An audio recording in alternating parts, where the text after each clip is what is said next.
Is the Feiyutech Scorp 2 the best gimbal for its price? Yes. For only $369, you get a 3-axis gimbal that can hold mirrorless cameras, compact cameras, action cameras, and even your smartphone. The max payload is 5.5 pounds, and my favorite feature is the built-in AI tracking. If you're a solo filmmaker, this has got to have your attention. To activate the AI function, all you have to do is the OK gesture in front of the gimbal. You have to be standing 1 to 4 meters away so this can work.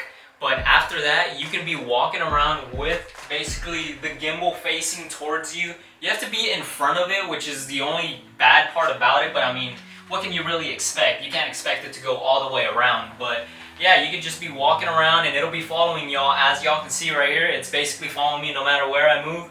Move right to left and it just follows me right there. And the only way you can cancel it is by standing in front of it and doing the OK gesture again. And as y'all can see, it won't follow me anymore because, I mean, it only follows you once you do that OK gesture. I've been using the Scorp 2 at car shows and track days, and words cannot describe how good it is. I previously used the Feiyutech G6 Max, but once I got the new full frame camera, the G6 just wasn't cutting it, so I had to go for the upgrade. Alright, so now that I got basically telling y'all how good this gimbal is, let's get on to stabilizing it right now. So starting off, y'all want to get these sliders right here. They give you an L-shaped slider, and then they give you a flat slider. The L-shaped slider goes in first. This is for horizontal stabilization as well. This isn't for vertical. So for vertical, I'm pretty sure I'm going to be doing a separate video after this. But right now, just to make it a little more of a shorter video, I'm going to just do horizontal right here. And yeah, let's get to it. So 1/4 of a way down of this L-shaped bracket, that's where you're going to actually be putting it in right here. And once you get it in there, you can tighten it down for now. It's not going to be actually stabilized just yet. And then second, you want to put this other slider in through right here. It's fairly simple. It just slides right in. And then after that, they give you this other bracket right here. This is the base plate of your camera. This is actually a 3-piece base plate though. They do sell a 1-piece online from another company. Aftermarket companies make some different 1-piece base plates, but this is a 3-piece base plate that comes with it. And from right here, all you have to do is line up the screw that's on this base plate and make sure that you tighten it down good, because if you don't, you're at risk of your camera falling. If you're going and basically doing rollers or doing anything dangerous with your camera, you're not going to want this falling off. So I recommend y'all to tighten it fairly good. Alright, and once you got that base plate on your camera set, I actually have my gimbal pointing the wrong way, but yeah, you basically insert the slider through this part right here. And once that's in, you can tighten that piece down just so that it won't be at risk of falling off. It won't fall off, obviously, because you have to be pressing in these little... It's like a safety tap, basically. You have to press that down, and then you can slide the slider outwards. But we're not going to do that just yet. Alright, so to start off the stabilization process, first you want to basically make sure that this little tab right here is off.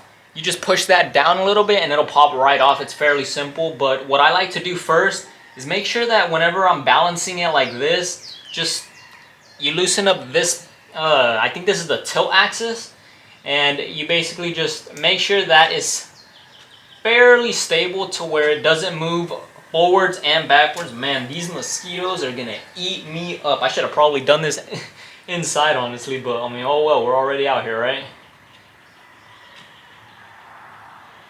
Once you get that to basically stay upwards, you can then tighten this down. And then, oh man, I never tightened this slider. Why didn't y'all tell me? This slider down here, actually below the L bracket, for me, I never actually end up basically adjusting that much, because once you fit it onto the camera, you don't need to be moving it all around or anything. Alright, and once you get it basically stable enough to where it can stay upwards, you want to put it facing forward, and then you loosen up, let me show y'all real quick. You loosen up this little tightening bracket. I don't know what you call this right here, but this is basically to tighten up that slider area. You loosen that up, and then you push the camera either forward and backward depending on where it's tilting. Right now it's tilting backwards, so that means that the camera needs to go a little more forward. And yeah, like right there, I passed it just by a little bit. Alright, and once that is stable right there, you can tighten it down. And once it's tight, you should be able to leave it in one spot and it will stay there. And that's meaning that the tilt axis, or I believe that's the tilt axis, that right there is stable now. So once that is done, you press that little lock button and then you unlock this one right here. This is the roll axis. And from here, you just loosen this little knob that's right here. It's fairly simple. You loosen that knob and you can either move it right or left depending on which way the camera is moving. So if it's moving right, you want to push it a little more to the left. I passed it by just a little bit. And then once that is stable, you just tighten down this little knob right here.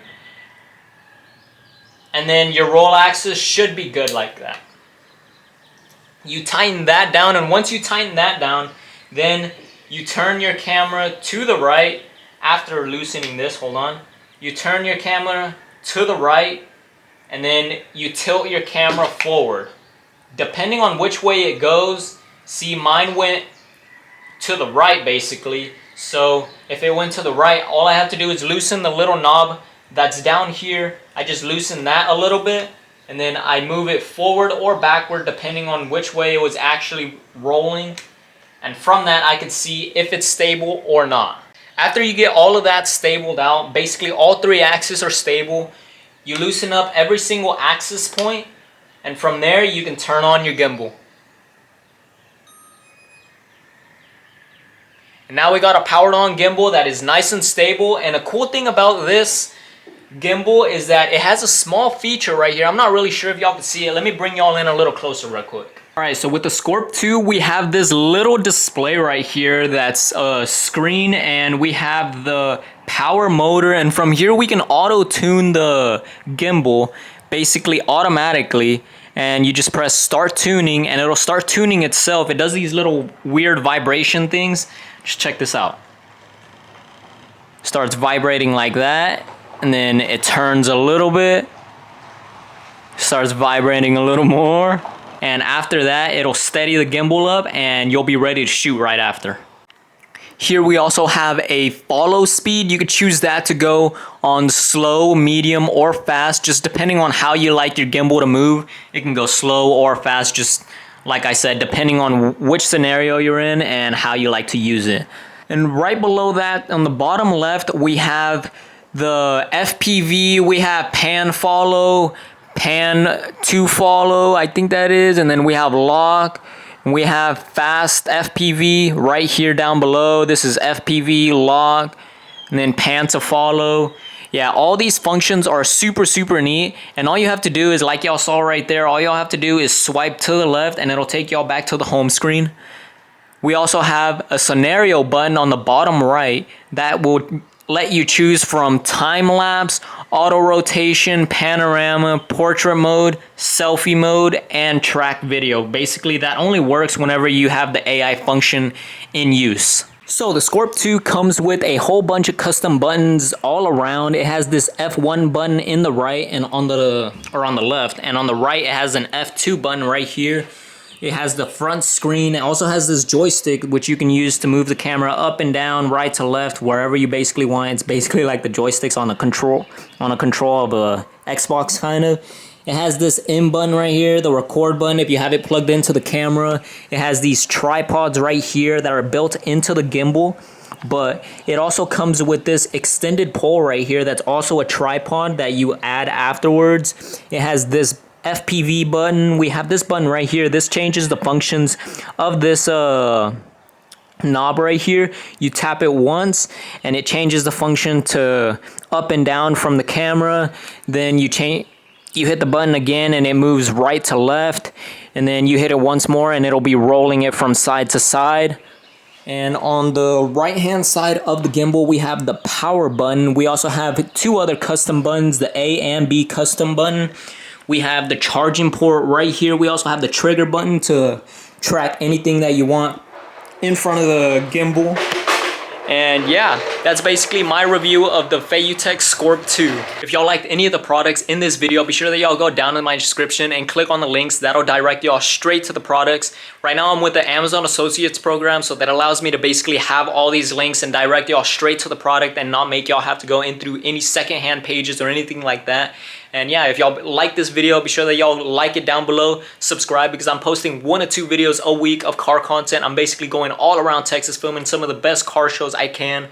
And yeah, bringing y'all some of these heater videos. This month is going to be filled with some absolutely crazy stuff, so I don't want y'all to miss out on anything. Be sure that y'all also stay posted on my Instagram. That's where I post some of the events that I'm actually going to be at. And yeah, hopefully I'll see you on the next video.